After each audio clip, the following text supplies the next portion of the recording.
Teriakan Xiao Yan seperti guntur yang bergema di pegunungan. Sosok hitam yang hendak menghilang berhenti sejenak karena suaranya. Xiao Yan melihat sosok manusia yang berhenti sejenak di kejauhan. Tebakan di hatinya dikonfirmasi oleh keraguan mereka. Dia tidak menyangka dia masih bisa melihatnya di tempat ini setelah bertahun-tahun. Namun, mengapa saat ini dia benar-benar berbeda dibandingkan dengan masa lalu? Mungkinkah yang disebut tubuh racun yang menyedihkan sudah benar-benar meletus? Ketika pikiran ini bergulir di hati Xiao Yan, dia mengepakkan sayap di punggungnya tiba-tiba tanpa berpikir. Tubuhnya bergegas menuju sosok hitam itu. Sosok hitam itu bergetar sedikit setelah dia merasakan tindakan Xiao Yan. Namun, itu tidak berbalik. Kabut abu-abu pekat keluar dari tubuhnya. Segera, kabut kelabu pecah di tengah suara yang sedikit teredam. Sosok itu secara aneh menghilang menjadi ketiadaan. Kelompok kabut abu-abu yang pecah dengan cepat tersebar setelah sosok manusia menghilang. Sesaat kemudian, itu berubah menjadi ketiadaan.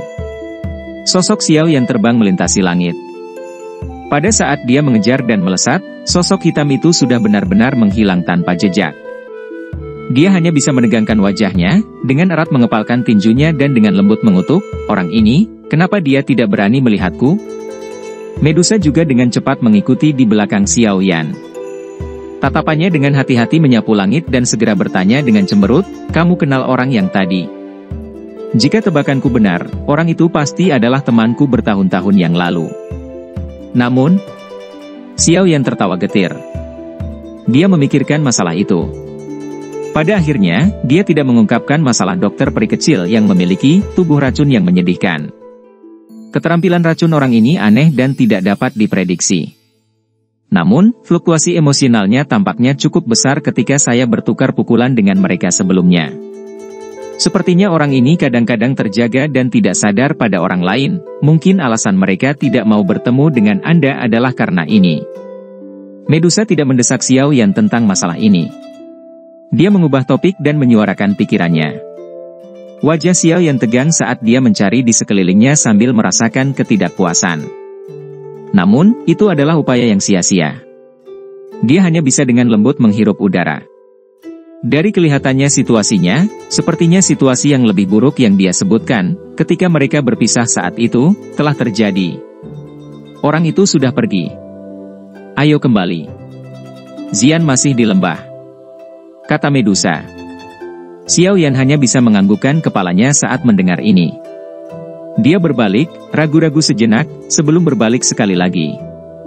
Sementara dia melihat lautan pepohonan yang luas, dia tiba-tiba berbicara dengan suara yang dalam, "Dokter peri kecil, saya mungkin tidak tahu apa yang telah terjadi pada Anda selama bertahun-tahun ini, tetapi saya berkata saat itu bahwa tidak peduli bagaimana Anda berubah, saya, Xiao Yan, masih akan melihatmu sebagai temanku." Janji ini tidak terguncang bahkan sampai sekarang. Suara Xiao Yan berguling di pegunungan ini saat dibawa oleh beberapa douki. Itu lama kemudian sebelum menghilang secara bertahap. Masih belum ada reaksi setelah suaranya terdengar. Xiao Yan tertawa getir.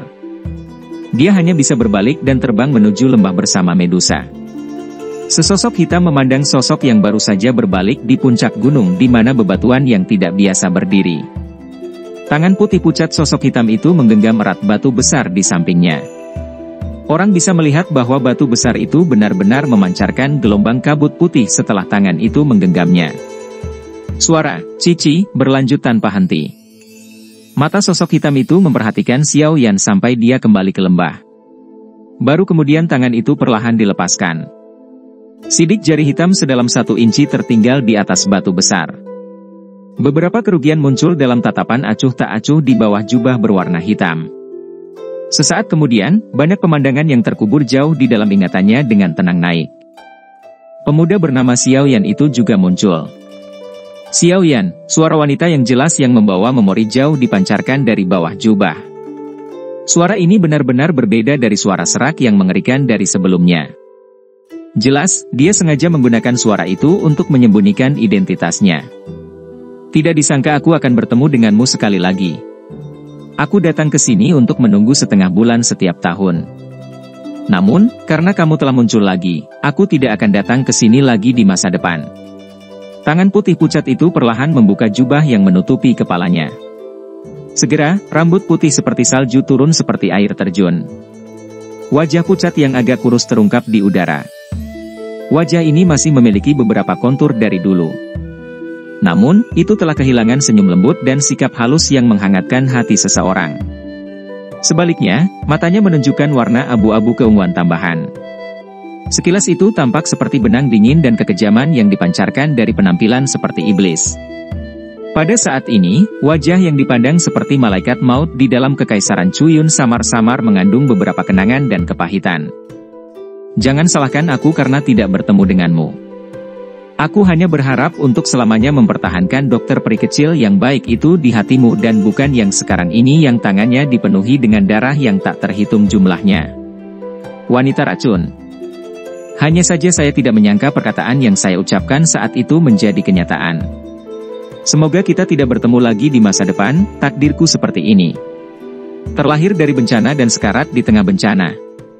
Mata abu-abu keunguan itu mengamati lembah gunung kecil dari kejauhan. Kenangan dari masa lalu kemudian berputar di benaknya, menyebabkan senyum hangat perlahan terangkat di wajahnya, yang telah mempertahankan ketidakpedulian dingin selama beberapa tahun. Dari senyuman ini, samar-samar orang bisa melihat kemiripan dengan dokter peri kecil. Itu adalah senyuman yang sama yang menyebabkan banyak tentara bayaran di kota Kingsan menganggapnya sebagai peri di hati mereka. Senyuman itu seperti epithelum, berhamburan setelah hanya dipertahankan sesaat. Dia perlahan menutup matanya. Sesaat kemudian, matanya sekali lagi menemukan ketidakpedulian mereka yang sebelumnya setelah dibuka sekali lagi.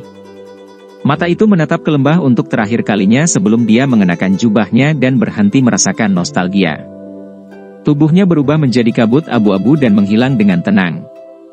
Pada saat Xiao Yan dan Medusa telah kembali ke lembah kecil, mereka melihat wajah kecil Zian telah menjadi agak merah keunguan. Keduanya langsung cemas. Tidak terduga bahwa racun dokter peri kecil sebenarnya menakutkan ini. Zian hanya menghirup sedikit, tapi gejala seperti itu sudah muncul. Seorang ahli racun memang pekerjaan yang hanya menciptakan ketakutan dan kebencian.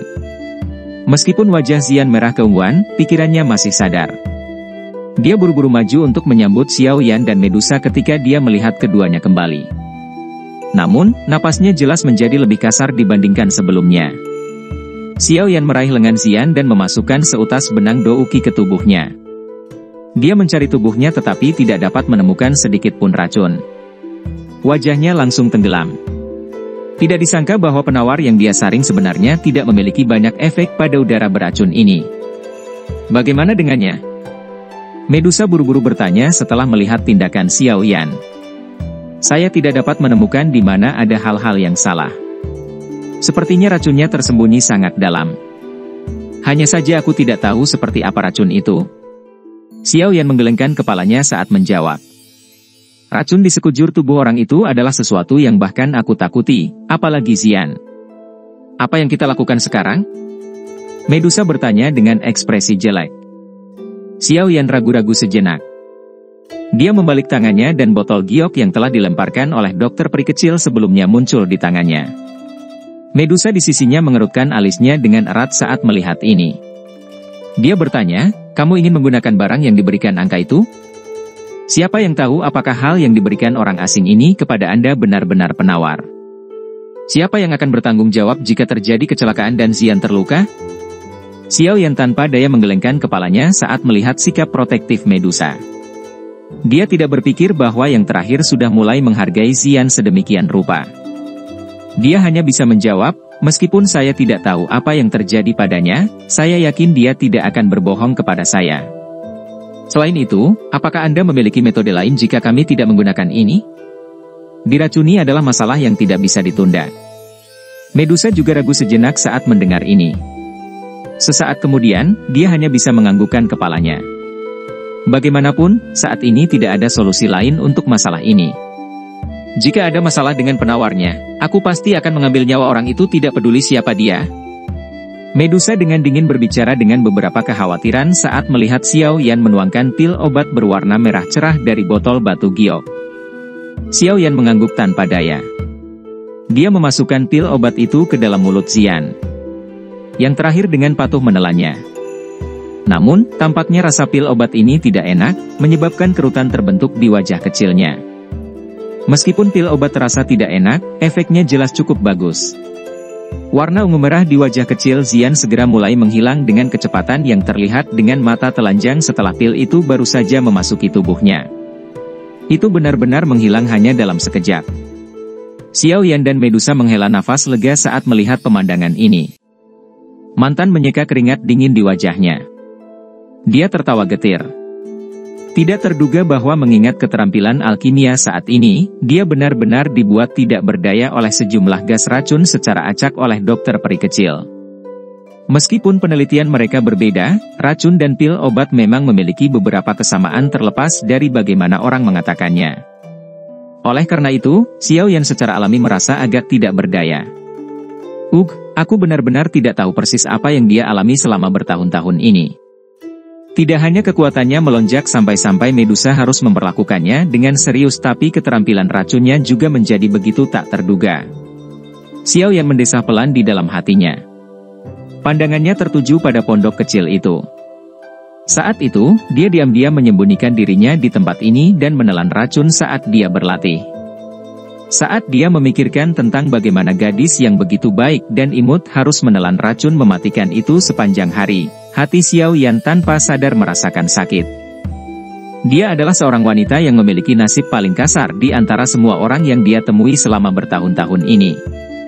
Namun, dibandingkan dengan melonjaknya kekuatan dan keterampilan racun dokter peri kecil, hal yang menyebabkan Xiao Yan merasa paling tidak nyaman adalah tatapan dingin dan acuh tak acuh yang bahkan bisa dikatakan mati rasa.